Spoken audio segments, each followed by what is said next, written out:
ഞാൻ 3 കാരണം കൊണ്ട് ഇന്ന് വളരെയധികം സന്തോഷത്തിലാണ് നിങ്ങളുടെ മുമ്പിൽ നിൽക്കുന്നത്. മെയ് 4-ാം തീയതിയാണ് തിരഞ്ഞെടുപ്പിൻ്റെ ഫലം പുറത്തു വന്ന് കൊടുവള്ളി മണ്ഡലത്തിലെ MLA ആയി ഞാൻ തിരഞ്ഞെടുക്കപ്പെട്ടത്.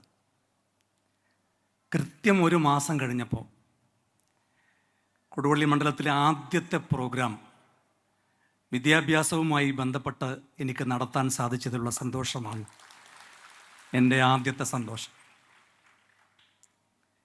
രണ്ടാമത്തെ സന്തോഷം, ആ പ്രോഗ്രാം കൊടുവള്ളി മണ്ഡലത്തിലെ ഏറ്റവും മിടുക്കരായ SSLC +2 വിഷയത്തിൽ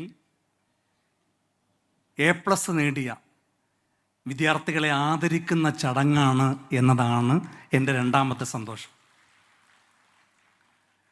മൂന്നാമത്തെ എൻ്റെ സന്തോഷം, ഞാൻ വിദ്യാർത്ഥി യുവജന രാഷ്ട്രീയ രംഗത്തിൽ പ്രവർത്തിക്കുന്ന സമയത്ത് ജ്യേഷ്ഠ തുല്യനായി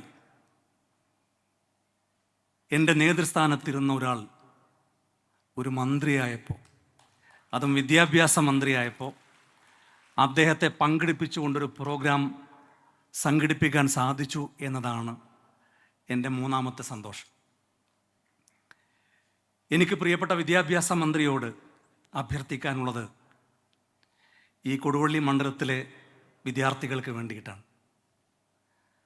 തികച്ചും സാധാരണക്കാരുടെ ഒരു മണ്ഡലമാണ് കൊടുവള്ളി മണ്ഡലം. ഇവിടെയുള്ള മുതിർന്ന ആളുകളെ നോക്കിയാൽ നല്ല അധ്വാനശീലരായ മനുഷ്യരാണ്. പക്ഷെ അവരുടെ അധ്വാനശീലം കൊണ്ട് അവർക്ക് നന്നായി പഠിക്കാൻ കഴിഞ്ഞില്ല. പക്ഷെ അവർക്കെല്ലാം ഒരാഗ്രഹമുണ്ട്, അവർക്ക് സാധിക്കാത്തത് അവരുടെ മക്കൾക്കെങ്കിലും സാധിക്കണം എന്നതാണ്. പക്ഷെ പഠിക്കാൻ ഞങ്ങൾക്ക് വളരെ കുറച്ച് സ്ഥാപനങ്ങളേ ഉള്ളൂ. ഞങ്ങളുടെ ഹൈസ്കൂളുകൾ എടുത്തു പരിശോധിച്ചാൽ, ഞങ്ങളുടെ പ്രൈമറി സ്കൂളുകൾ എടുത്തു പരിശോധിച്ചാൽ, ഞങ്ങളുടെ ഹയർ സെക്കൻഡറി സ്കൂളുകൾ എടുത്തു പരിശോധിച്ചാൽ, ഓരോ ക്ലാസ് മുറിയിലും കൊള്ളാവുന്നതിലും അധികം കുട്ടികളെ കുത്തി നിറച്ച്, ചില സ്കൂളുകളിലെ ക്ലാസ് മുറികൾ നോക്കിയാൽ പറയുന്നതിൽ ഞങ്ങൾക്ക് പ്രയാസമുണ്ട്. വാഗൺ ട്രാജഡിയിലെ ബോഗികളെ പോലെ ശ്വാസം കിട്ടാതെ കുട്ടികൾ ഇരിക്കുന്ന കാഴ്ചയാണ് പല ക്ലാസ് മുറികളിലും ഞങ്ങൾ കണ്ടുകൊണ്ടിരിക്കുന്നത്. അങ്ങ് കൊടുവള്ളി മണ്ഡലത്തിൽ പങ്കെടുക്കുന്ന ആദ്യത്തെ പരിപാടി എന്ന നിലക്ക് ഞങ്ങൾക്ക് കുറച്ചുകൂടി കൂടുതൽ വിദ്യാഭ്യാസ സ്ഥാപനങ്ങൾ അനുവദിക്കാൻ ഞങ്ങളോടൊപ്പം നിൽക്കണമെന്ന് ഈ കുട്ടികൾക്ക് വേണ്ടി അഭ്യർത്ഥിക്കുകയാണ്. ഞാൻ ഈ പ്രോഗ്രാം സംഘടിപ്പിച്ചിരിക്കുന്നത് മടവൂർ ഗ്രാമപഞ്ചായത്തിലാണ്. ഇവിടെ ആരാമ്പുറത്ത് ഒരു UP സ്കൂളുണ്ട്. ഞങ്ങൾക്കതൊന്ന് ഹൈസ്കൂളാക്കി അപ്ഗ്രേഡ് ചെയ്ത് തരാൻ, ഗവൺമെൻറ് സ്കൂളാണ്. ഓമശ്ശേരിയിലുണ്ട്, ഞങ്ങൾക്കൊരു ഹൈസ്കൂളില്ല ഓമശ്ശേരിയിൽ. ഞങ്ങൾക്ക് അവിടെ ഒരു ഹൈസ്കൂള് തരാൻ, +1 ഒന്നും കാര്യം പറയാതിരിക്കലാണ് ഭേദം. എല്ലാ വിഷയത്തിലും A+ കിട്ടിയ കുട്ടികൾക്ക് അവിടെ +1 അഡ്മിഷൻ കൊടുക്കാൻ കഴിയുന്നില്ല.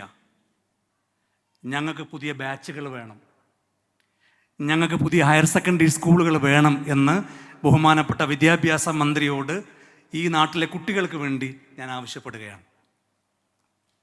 പിന്നെ എൻ്റെ പ്രിയപ്പെട്ട കുട്ടികളോടാണ് എനിക്ക് ആവശ്യപ്പെടാനുള്ളത്. ഇവിടെ സ്വാഗത പ്രസംഗത്തിൽ പറഞ്ഞതുപോലെ തെരഞ്ഞെടുപ്പ് സമയത്തൊരു ആശയം ഞാൻ മുന്നോട്ട് വച്ചിരുന്നു.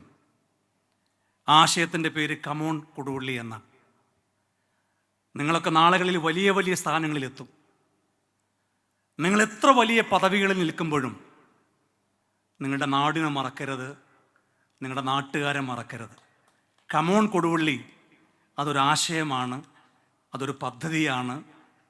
അത് വിദ്യാഭ്യാസത്തിൽ സാമൂഹ്യമായി ഒരു സമൂഹത്തെ മുന്നോട്ട് കൈപിടിച്ചുയർത്തുന്ന ചില പ്രോഗ്രാമുകളാണ്. അതിൻ്റെ കൂടെ പ്രിയപ്പെട്ടവരെ നിങ്ങൾ ഉണ്ടാകണം എന്ന ഒരാവശ്യമാണ് പ്രിയപ്പെട്ട വിദ്യാർത്ഥികളുടെ മുമ്പിൽ എനിക്ക് വെക്കാനുള്ളത്. വേറൊരു കാര്യം കൂടി ഞാൻ പറയാം. നിങ്ങൾ സെൽഫ് സഫിഷ്യൻ്റ് ആവണം. നിങ്ങൾ പഠിക്കുന്ന സമയത്ത് തന്നെ സെൽഫ് സഫിഷ്യൻ്റ് ആവണം.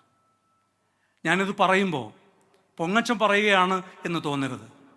ഞാൻ 10ാം ക്ലാസ് കഴിഞ്ഞ് ഞാൻ MAMO കോളേജിലാണ് പ്രീ ഡിഗ്രി പഠിച്ചത്. ഞാനത് കഴിഞ്ഞ് കോഴിക്കോട് വെസ്റ്റ് ഹിൽ പോളിടെക്നിക്കിൽ മെക്കാനിക്കൽ എഞ്ചിനീയറിങ്ങിന് പഠിച്ചു. ഞാൻ അത് കഴിഞ്ഞ് LLBക്ക് കോഴിക്കോട് ഗവൺമെൻറ് ലോ കോളേജിലാണ് പഠിച്ചത്. ഞാൻ അതിനിടയിൽ MCAക്ക് പോയി, LLMന് MG യൂണിവേഴ്സിറ്റിയിൽ പോയി. ഞാൻ അഭിമാനത്തോടെ പറയട്ടെ, 10ാം ക്ലാസ് കഴിഞ്ഞതിന് ശേഷം ഞാൻ എൻ്റെ വിദ്യാഭ്യാസത്തിന് വേണ്ടി ഒരു നയാ പൈസ ഞാൻ എൻ്റെ വീട്ടിൽ നിന്ന് വാങ്ങിയിട്ടില്ല. ഞാൻ അധ്വാനിച്ചിട്ടാണ്, ഞാൻ ജോലി ചെയ്തിട്ടാണ്, ഞാൻ ബിസിനസ് ചെയ്തിട്ടാണ് എൻ്റെ പഠനത്തിനുള്ള പണം ഞാൻ കണ്ടെത്തിയത്.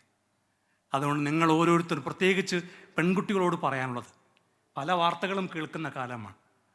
നന്നായി പഠിച്ച് ജോലി ചെയ്ത് സ്വന്തം കാലിൽ നിൽക്കുക എന്നതായിരിക്കണം നിങ്ങളുടെ ജീവിത ലക്ഷ്യം എന്ന് ഞാൻ നിങ്ങളോട് അഭ്യർത്ഥിക്കാൻ ഈ അവസരം ഉപയോഗിക്കുകയാണ്. അവസാനമായി ഒറ്റ കാര്യം, നമ്മളൊക്കെ വല്ലാതെ ആർത്തിയുള്ളവരാണ്, ഭയങ്കര അത്യാഗ്രഹമുള്ളവരാണ്. അത്യാഗ്രഹം എന്ന് പറഞ്ഞാൽ ഇപ്പം 1200 എല്ലാ വിഷയത്തിലും A+ കിട്ടിയ കുട്ടിയെ സംബന്ധിച്ചിടത്തോളം 1200ൽ 1200 കിട്ടാത്ത ദുഃഖമായിരിക്കും. ഒരു വിഷയത്തിൽ A+ പോയ ആളെ സംബന്ധിച്ചിടത്തോളം എല്ലാ വിഷയത്തിലും A+ കിട്ടാത്തതായിരിക്കും. എങ്ങനെയാണെങ്കിലും നമുക്ക് തൃപ്തി കുറവാണ്. ഇനി 1200ൽ 1200 കിട്ടിയ കുട്ടിയെ സംബന്ധിച്ചിടത്തോളം എന്തെങ്കിലുമൊക്കെ പരാതി ഉണ്ടാവും, എന്തെങ്കിലുമൊക്കെ സങ്കടം ഉണ്ടാവും. ഞാൻ എൻ്റെ കാര്യം തന്നെ പറയാം. ഞാൻ മെയ് 4-ാം തീയതി റിസൾട്ട് വരുന്ന ദിവസം രാവിലെ എൻ്റെ ആഗ്രഹം ഷംസുക്ക എങ്ങനെയെങ്കിലും ജയിക്കണം എന്നായിരുന്നു. ഒരു 5000 ഭൂരിപക്ഷമായപ്പോൾ എൻ്റെ ആഗ്രഹം ഇതെങ്ങനെയെങ്കിലും ഒന്ന് 10000 ആവണം എന്നായിരുന്നു. 10000 കടന്നു, 15000 ആയി. പിന്നെ 20000 ആകാനുള്ള പ്രാർത്ഥനയിലാണ്. പിന്നെ 25000 ആകാനുള്ള പ്രാർത്ഥനയായി, 30000 ആകാനുള്ള പ്രാർത്ഥനയായി, 35000 ആകാനുള്ള പ്രാർത്ഥനയായി.